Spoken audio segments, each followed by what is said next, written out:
All right. Hi, everybody. Um, I know I didn't announce this, but I just wanted to do this quick extra video to show you how to use a couple of the features in Mastering Chemistry that a couple people have been having some trouble with. Um, so first, let's look at how to draw structures. So this is, I'm not really worried about what the problem is asking here, but when you're using this structure drawing thing, a couple things you should know. So first, the best way generally to do this is to set up the atoms that you want and then connect them together. For larger structures, there's a different way, but for what we're going to be doing, I think that makes the most sense. So let's say we wanted, like, what does this particular question say? This is from the homework, SCl2. So if we wanted to do that, I would click the atoms I want, so S. Okay, and so then you notice, let's look at that. What happened is I put that down and I actually got two S's connected by a bond. That's because I had this selected. So let's say I did that. I can actually make three of them in a row, and that's fine. That's a fine way to start, because then what I can do is I can take my Cl, I can turn off my bond, and then I can just replace those like that. So once you have the basic structure there, as long as you turn off the bonds, so make sure that they're not selected, then you can pick whatever atom you want and put it in the place. So you could draw your whole structure as carbon or whatever, and then change the atoms later. Okay, now let's look at putting in the lone pairs of electrons, because I know I need some of those. So I'm going to use my lone pair tool right here. And I believe if I just click on the atom itself, that should put those in. And I wonder if I can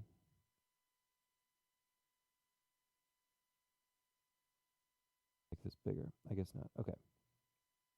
So I'm going to click directly on the S to make one lone pair, and then again for another one. Um, oh, here's the tools to make it bigger. It's up here. Let me make that bigger so you can see. Okay. So I clicked on the S. Notice also that that when you're directly over an atom with your mouse, it will turn blue.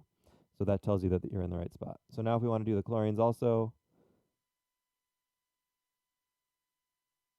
we select our lone pairs and we click on the chlorine however many times for the appropriate number of lone pairs, which in this case, that's correct. All right, so what if you don't have, what if some of the atoms are not in this list? Like I know there's some with arsenic or silicon or something like that. So if you want that, you click on the more down here, and then you can pick whatever atom you want, like let's say silicon. And then even though nothing says right here, nothing's selected right here, you can still use it the same way. So like if I click anywhere, I'm adding those atoms. I can also substitute my structure here with those atoms that I've selected. And then another handy tool here is to undo. This little arrow up here, if you click that, it will undo what you just did. So that's a nice way to fix things as well. So I think that's pretty much it. If you need multiple bonds, here's your multiple bonds. And again, I suggest putting those in later. So what I would just like you would when you are drawing it actually.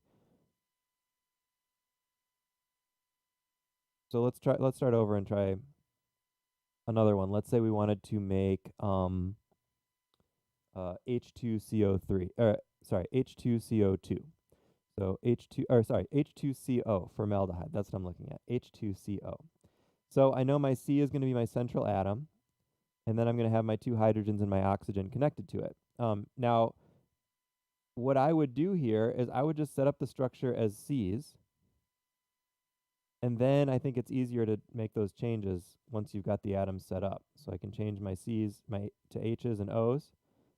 Then I can put in my bonds. So to put in a bond between existing atoms, I'm just going to make sure the blue is highlighted on one of them, and then drag it over toward the other one. And then I want to make sure that the box is there and the whole thing is in blue, because what happens sometimes, whoops, so I clicked there, so I want to undo that again. What happens sometimes is like if you drag too far or not far enough, you're going to not actually get that connected where you want it to be connected. And if that happens, just undo it and try again. When you connect correctly to an atom, it should, you should be able to see it there. And then if you use the select tool, you can check it. Make sure that's all selected properly. Same thing here. All right, and then I know also to finish up the structure, I need a double bond.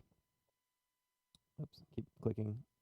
So I'm going to click my double bond tool here and make that double bond between C and O. And then for the final bit, I'm going to add my lone pairs.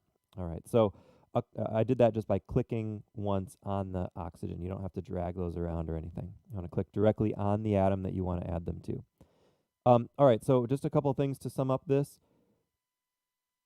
Use the undo tool right here, or Control Z if you end up clicking randomly in different places and stuff shows up that you don't want to be there. Notice that the bonding can be turned on and off by clicking on, off. So if you have the bonding activated, every time you click, you're actually going to make different bonds, and that can lead to a big mess really fast. So if you're just trying to set your atoms, make sure that the bonding tool is off. But again, that undo tool is really helpful in this situation. And then if you need more atoms that aren't listed here, set up the whole structure first, then go to more and pick whatever atom you want to replace your carbon with. Close that and then click directly on it, and you can go on from there. Okay, so that's structure drawing problems. The next one that I've had some questions about is the thought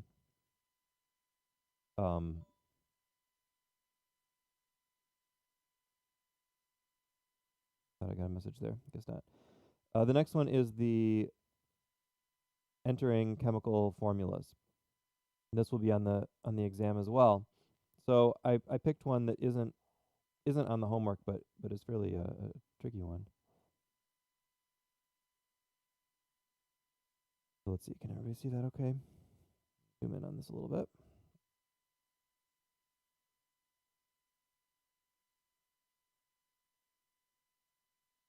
All right. Calcium sorbate is used as a preservative in baked goods. The formula of the sorbate ion is C6H7O2 minus 1. So this is a new ion that we haven't talked about yet, but we should still be able to draw its formula, and it's a nice big one. So C6H7O2, express your answer as a chemical formula.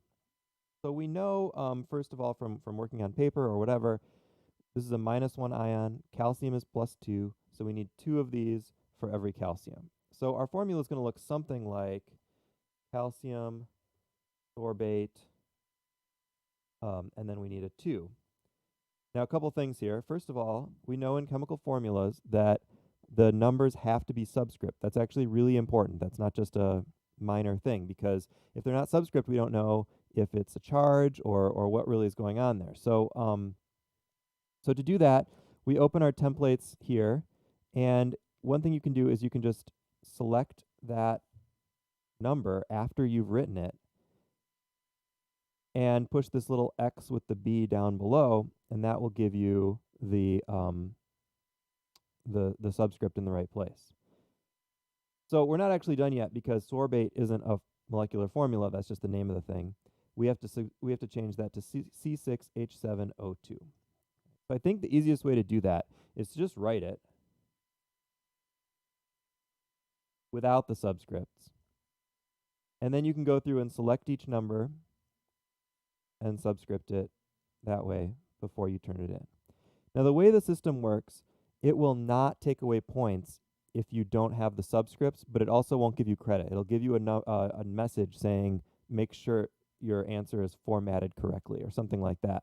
And that's what it's referring to, that you have to have the subscripts to get full credit. Let me show you the other way to write those if that doesn't work well on your particular system. The other way you can do it is directly in line. So I can go C and then 6. But now before I go on to the next one, the H, because you could have multiple numbers down here. If I keep typing, they're just going to end up down here. So what you need to do is push the right arrow key like that to get the cursor back into the big main part of the screen there. So C6, H, 7, I forgot what it was already. O2, there we go. and then I want to go back with my arrow key back to the parentheses. So if you make mistakes in there or you want to change things, using those arrow keys, the back and forth arrow keys, are a nice way to cycle through that to fix those things. If you're doing charges, plus positive and negative charges, you need to use the superscript. So let's say the answer was calcium, like it was saying, what's the ion for calcium? You can't write it like this because that looks like, well, that's not how we write ions.